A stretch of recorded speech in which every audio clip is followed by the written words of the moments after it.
Ви уведомявам, че преди гласуването на вота на недоверие, днес правителството подава оставка. Както заявихме нееднократно, чуваме гласа на гражданите, които протестират срещу управлението.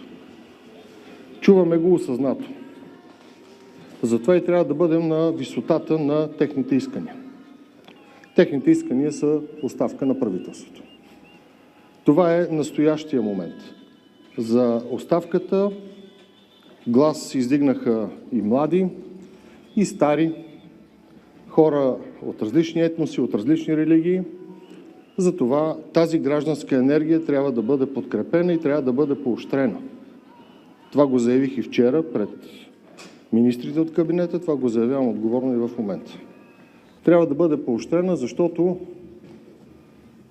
пред света стоят много предизвикателства и отстояването на демокрацията е едно от най-големите предизвикателства пред всеки един осъзнат народ.